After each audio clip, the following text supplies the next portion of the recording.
Voici le lieu où tu peux faire valoir tes talents. Prie très fort comme l'étoile du matin. Dans ta humble condition, tu peux présenter Jésus. Illumine l'endroit où tu es.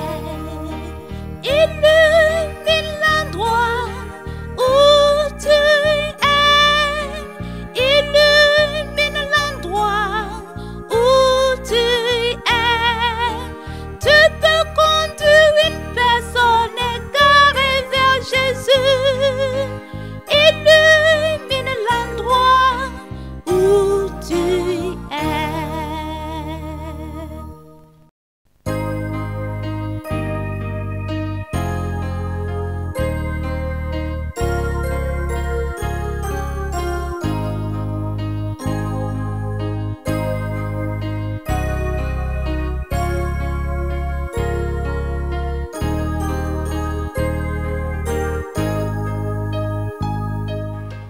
Prions.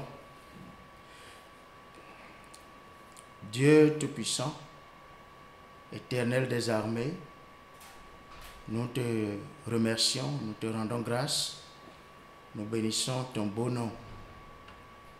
Père Céleste, nous sommes encore là et nous prions que du haut des cieux, tu étends ta main et que tu nous bénisses en ce moment. Nous sommes là pour écouter ta parole. Nous prions que cette parole nous sauve et nous délivre. Que cette parole nous fasse du bien.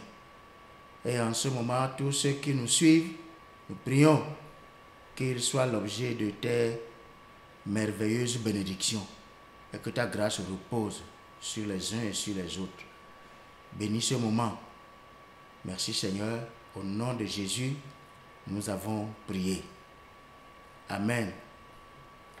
Je vous salue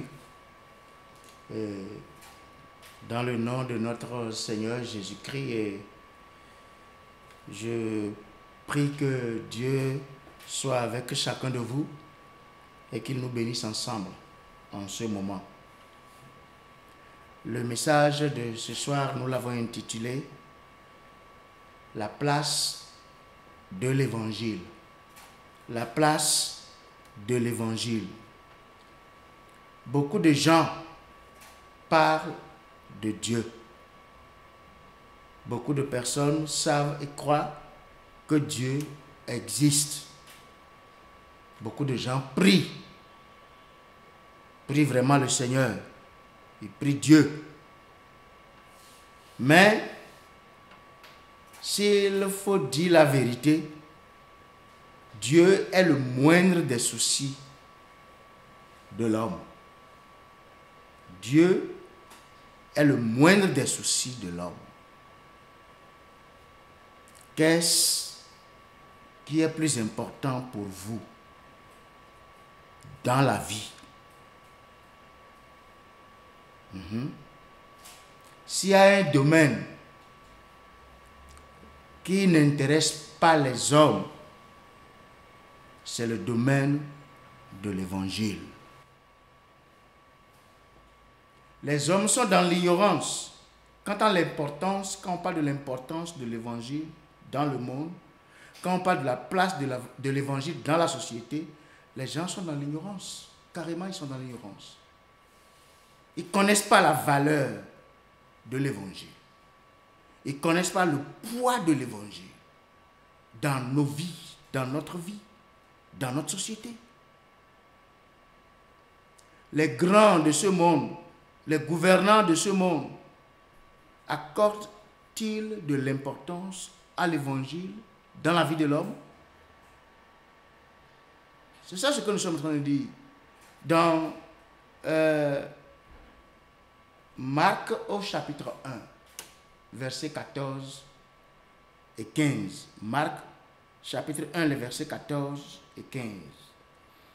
Après que Jean eut été livré, Jésus alla dans la Galilée, prêchant l'évangile de Dieu.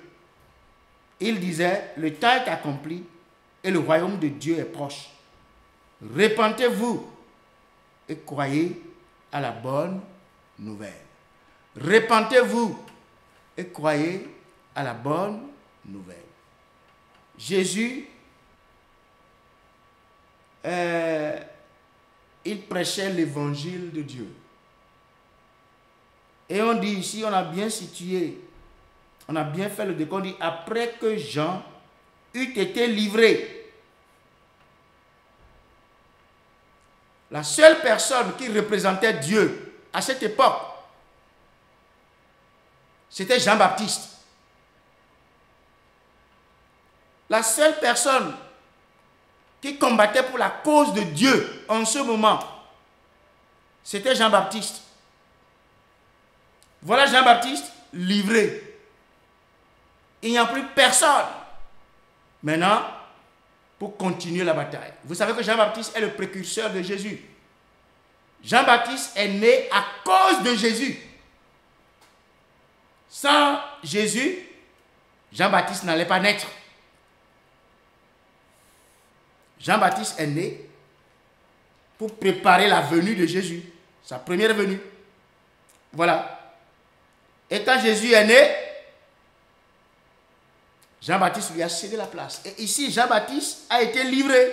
On l'a arrêté. Et la Bible dit clairement, après que Jean eut été livré, Jésus alla dans la Galilée prêchant l'évangile de Dieu. Ça, c'est important. Et il disait, le temps est accompli et le royaume de Dieu est proche. Repentez-vous et croyez à la bonne nouvelle. Voilà.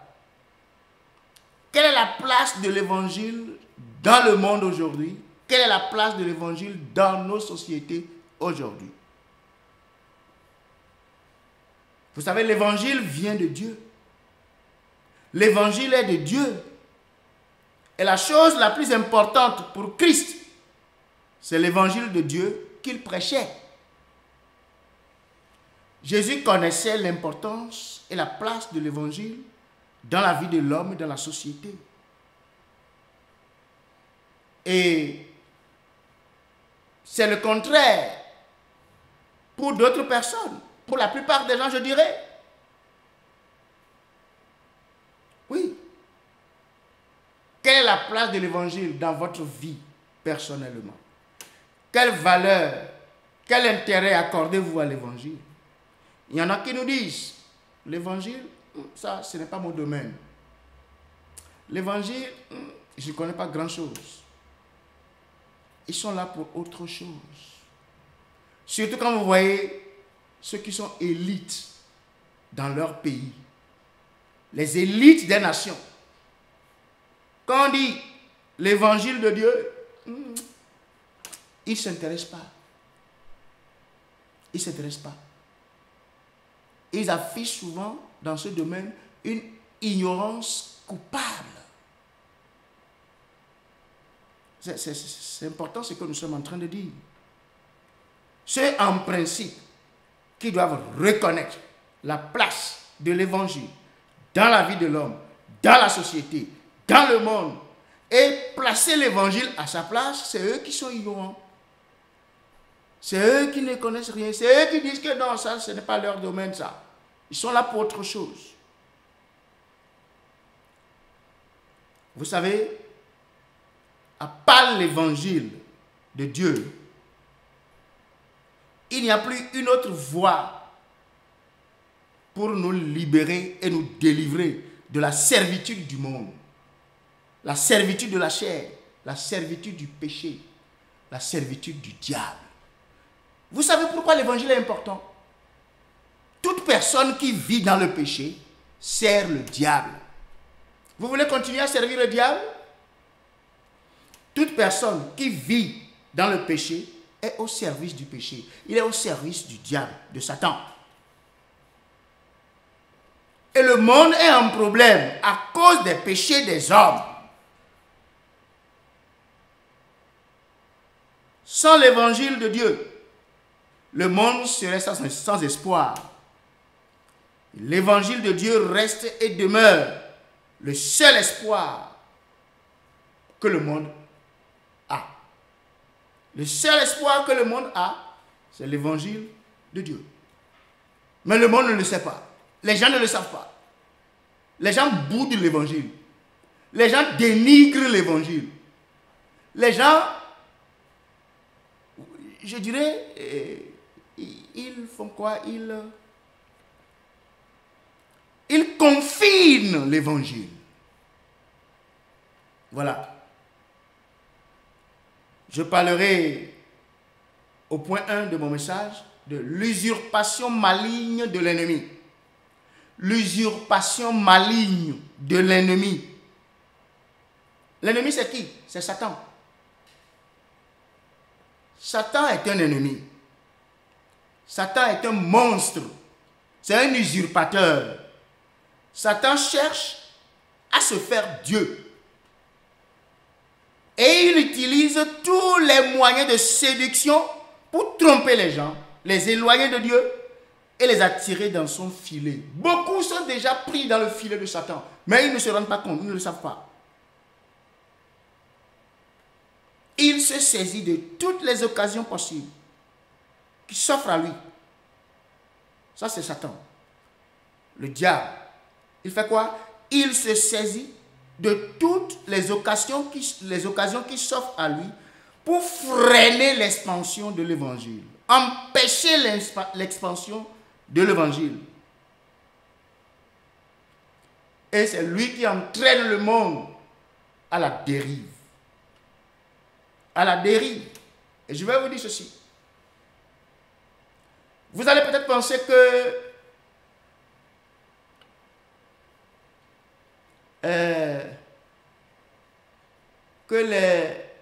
vous voyez, aujourd'hui, il y a une pandémie. La COVID-19. La COVID-19. Et aujourd'hui, c'est une question de vaccin. Et les sociétés, ces grandes pharmacies qui fabriquent les vaccins, aujourd'hui, sont les plus gagnants de la COVID-19. C'est ce que beaucoup de gens disent. Mais écoutez-moi très bien. Celui qui profite énormément de la COVID-19, c'est Satan. C'est Satan qui profite énormément de la COVID-19. Il profite de chaque occasion qu'il lui a offerte pour freiner l'évangile, confiner l'évangile. Le diable sait qu'il ne lui reste pas assez de temps. Et par sa rage, par ses ravages et par ses ruses, le diable aveugle les hommes.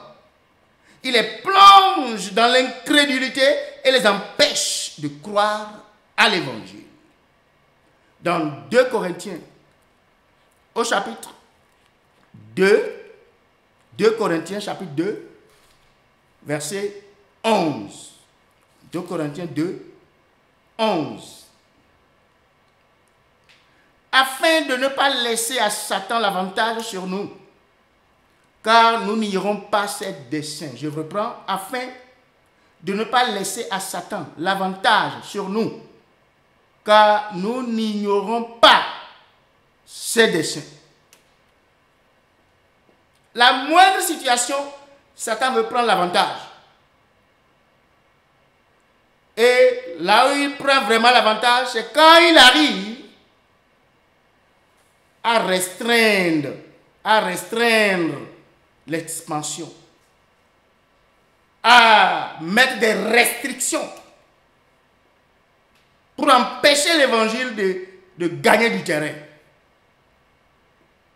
Et le grand mal, le dégât le plus énorme que Covid-19 a causé est plus spirituel que physique. Plus spirituel que physique. L'usurpation maligne de l'ennemi. C'est Satan.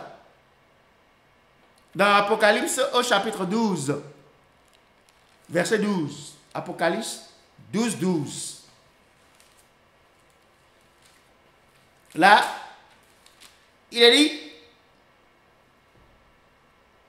c'est pourquoi réjouissez-vous, cieux, et vous qui habitez dans les cieux. Malheur à la terre et à la mer, car le diable est descendu vers vous, animé d'une grande colère, sachant qu'il a peu de temps. Le diable, animé d'une grande colère, avec ses ravages et mélangé de sa ruse, il continue de jeter notre monde en difficulté, en empêchant l'évangile d'évoluer, mais l'évangile va toujours évoluer. En aveuglant les hommes et les frapper d'incrédulité, pour qu'ils ne comprennent pas et ne voient, et qu'ils ne voient pas l'importance, la place de l'évangile. L'usurpation maligne de l'ennemi. 2. L'unique moyen d'exit. C'est-à-dire, voilà le monde en situation. Nous voilà en situation difficile. Y a-t-il un moyen de sortie? Y a-t-il une voie de sortie? L'unique moyen d'exit. Le monde est en difficulté. Je veux dire, le problème majeur de notre monde, c'est le péché. C'est le péché. Et l'évangile est la solution. L'homme n'a pas lui-même la solution au problème du péché, puisqu'il en est devenu esclave et il ne peut plus se libérer lui-même. L'unique moyen d'exit. Vous savez, le monde aujourd'hui a échoué. Et la situation continue de s'empirer. Partout, c'est la méchanceté. C'est la violence. Le mal règne. La méchanceté et la violence dominent. Et la détresse est grande. Et dans cette situation, Dieu reste et demeure le seul recours. Dieu reste et demeure le seul recours. Jean, chapitre 3, versets 16 et 17. Jean, chapitre 3, verset 16 dit ceci. Car Dieu a tant aimé le monde qu'il a donné son Fils unique, afin que quiconque croit en lui ne périsse point, mais qu'il ait la vie éternelle. Et dans le verset 17, Jean 3, le verset 17 maintenant, il a dit, suivez bien, Dieu, en effet, n'a pas envoyé son Fils dans le monde pour qu'il juge le monde, mais pour que le monde soit sauvé par lui. Avez-vous une fois médité ce verset? Dieu, en effet, n'a pas envoyé son Fils dans le monde pour qu'il juge le monde, mais pour que le monde soit sauvé par lui. Je vous disais tantôt que le monde est en difficulté. À cause de quoi? À cause des péchés des hommes. Le diable a introduit le péché dans le monde. Et depuis là, le péché s'est étendu sur toute la race humaine. Et ça cause de grands dégâts.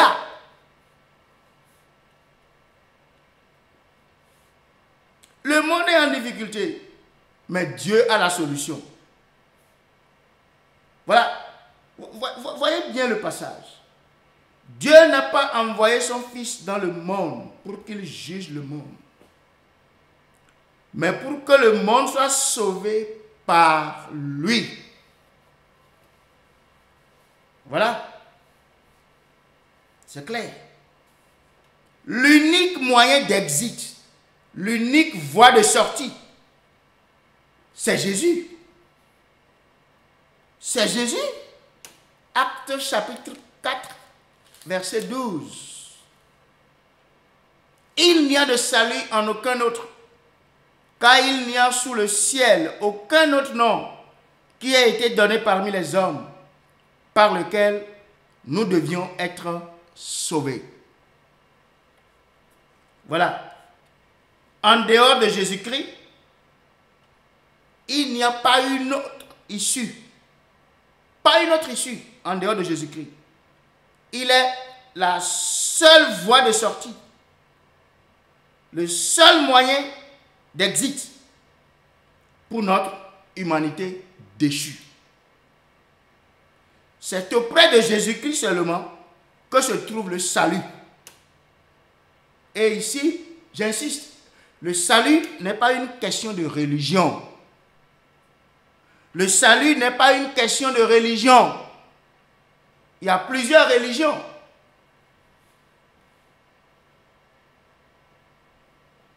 Il y a plusieurs religions. Quand je parle de Jésus-Christ, je ne parle pas de religion. Je parle du Fils de Dieu envoyé sur terre. À cause des péchés de l'homme. À cause de nos péchés. Voilà. Et c'est lui seul qu'on appelle le Sauveur. C'est lui seul que Dieu a fait sauveur pour le monde. Car Dieu a tant aimé le monde qu'il a donné son Fils unique afin que quiconque croit en lui ne périsse point, mais qu'il ait la vie éternelle. Dieu a aimé le monde. Pourquoi? Parce que le monde est beau? Non. Parce que le monde est riche? Non. Le monde est pauvre. Parce que dans le monde on fait bien? Non.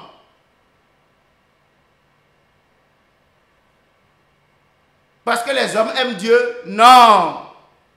Dieu a tant aimé le monde parce que le monde a des problèmes. Le monde est en danger à cause des péchés du monde.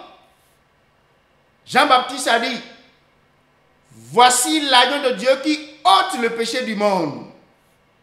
Voilà. C'est pour ça que Dieu a envoyé son Fils. Pas pour juger le monde, mais pour que le monde soit sauvé par lui. Ce n'est pas une question de religion.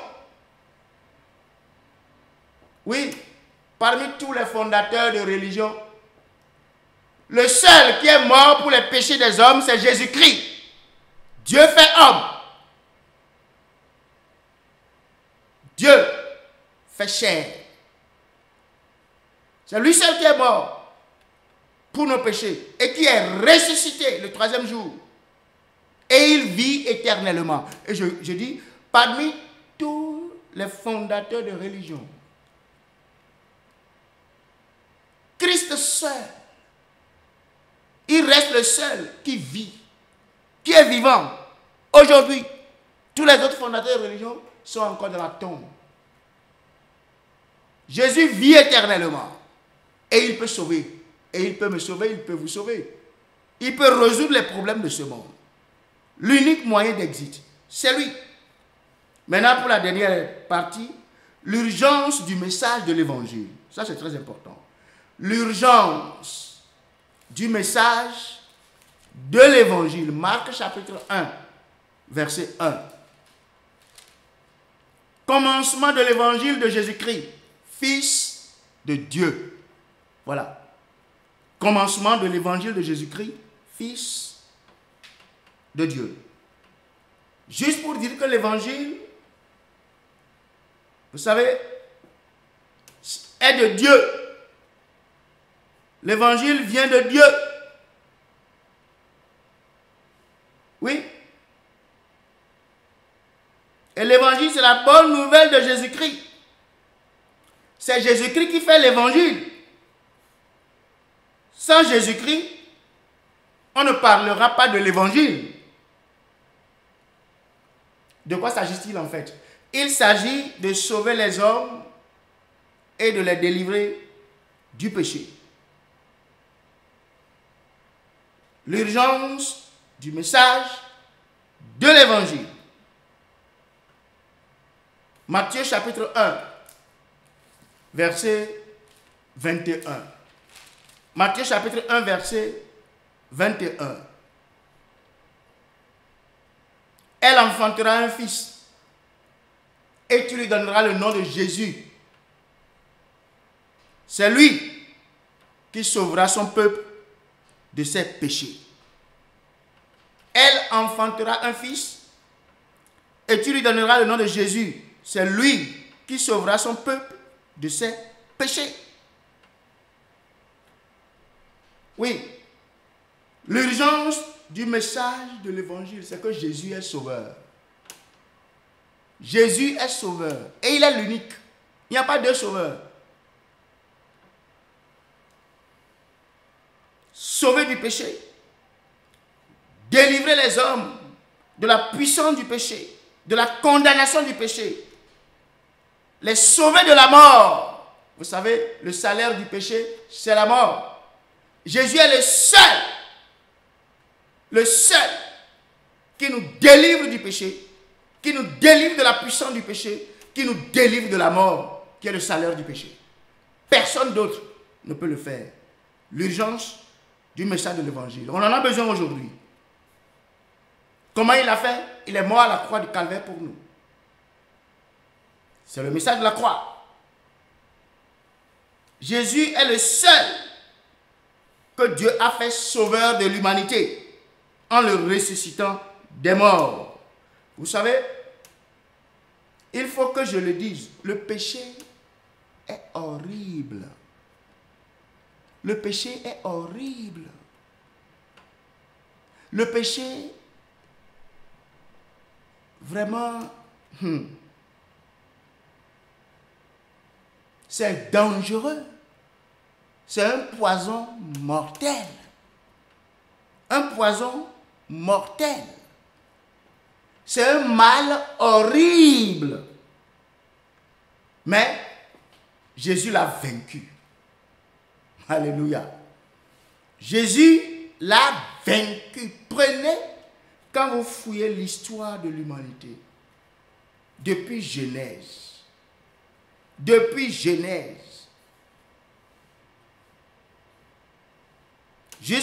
jusqu'au Nouveau Testament et jusqu'à l'Apocalypse, Jésus est le seul qui a triomphé du péché, qui a vaincu le péché.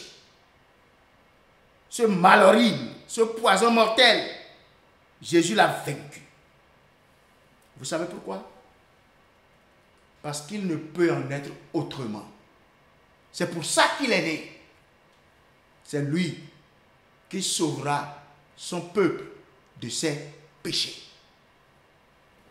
Il ne peut pas en être autrement. Que Jésus soit vaincu par le péché, jamais. Il doit vaincre le péché. C'est pour cela qu'il est arrivé. C'est pour cela qu'il est né. C'est pour ça qu'il est né. Écoutez ceci. Jésus ne serait pas appelé Jésus et fait sauveur s'il n'avait pas été en mesure de vaincre le péché. Je répète. Jésus ne serait pas appelé Jésus et fait sauveur s'il n'avait pas été capable, en mesure, à la hauteur, pour vaincre le péché, détruire le péché, anéantir le péché, ôter les péchés de l'humanité. Il est appelé Jésus parce que c'est sa mission. C'est son travail. Et quand vous voyez la chose comme ça, pourquoi? Le problème crucial de l'humanité, le problème crucial de notre monde, c'est le péché. Le monde est dans cette décadence, dans cette situation que nous vivons aujourd'hui à cause des péchés des hommes. Et Jésus est la solution. Et c'est pour cela que nous prêchons l'évangile. C'est pour cela que nous parlons de la place de l'évangile. Reconnaissez-vous la place de l'évangile dans votre propre vie? Qu'est-ce que vous faites? Quelle place donnez-vous à l'évangile dans votre vie? Êtes-vous né de nouveau? Vous respectez l'évangile? Vous croyez à l'évangile? Ou bien vous minimisez l'évangile? Quelles sont les autorités de notre monde qui ont placé l'évangile au-dessus de leur agenda politique pour mettre l'évangile à sa place?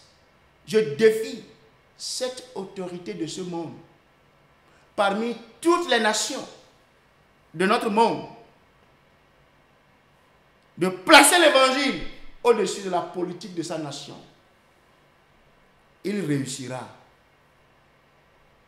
Il s'en sortira.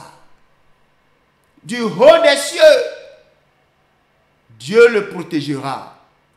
Dieu veillera sur lui. Il sera un héros depuis les cieux. Mais aujourd'hui, qu'est-ce que nous voyons? Ces gens, ils bafouent l'évangile. Ils ne font aucun cas de l'évangile. Ils cherchent même à confiner l'évangile. Que Dieu nous aide. Vous-même personnellement, quelle place donnez-vous à l'évangile dans votre vie? Est-ce que vous luttez contre le péché? Ou bien vous accueillez le péché? C'est ça la place de l'évangile. Dans ma vie, dans la vie de l'autre, dans la vie de l'autre, dans la vie de chacun de nous, et dans notre société, honorons l'évangile. Faisons la promotion de l'évangile. Faisons évoluer l'évangile. Vivons l'évangile. Proclamons l'évangile. Et notre société en guérira. Que Dieu nous aide. Que Dieu nous accorde la grâce. Tous ceux qui nous écoutent. Pour qu'ils puissent faire le bon choix. Se repentir. Jésus disait quoi? Les temps sont accomplis. Le royaume de Dieu est proche. Repentez-vous et croyez à la bonne nouvelle. On doit se repentir. L'évangile aujourd'hui, les gens l'ont remplacé par la prospérité, les biens matériels. Mais non! Le message de la croix, le message de l'évangile, mais c'est la sueur. Mais résister au mal, dire non au péché, mais ce n'est pas pour les fragiles. Vous devez tenir bon. Et Jésus nous donne la grâce. Il vous accordera la grâce. Ma prière est que Dieu nous aide. Si quelqu'un se répand aujourd'hui, Dieu lui fera grâce et l'aidera à continuer la bataille. Chacun doit comprendre et donner la place à l'évangile dans son cœur, dans sa vie. Chaque famille doit comprendre et donner la place à l'évangile dans sa famille, dans chaque famille, dans chaque maison, dans chaque vie. Et chaque nation doit comprendre et donner la place à l'évangile dans chaque pays, dans chaque nation. Et nos nations en guériront. La place de l'évangile, c'est la solution. C'est le don que Dieu nous a fait. Que le Seigneur vous bénisse, que le Seigneur vous garde, qu'il vous préserve et qu'il aide chacun de nous à continuer à mener le combat et à porter haut le flambeau de l'évangile, la flamme de l'évangile, le zèle de l'évangile. Et Dieu en sera glorifié. Que Dieu vous bénisse.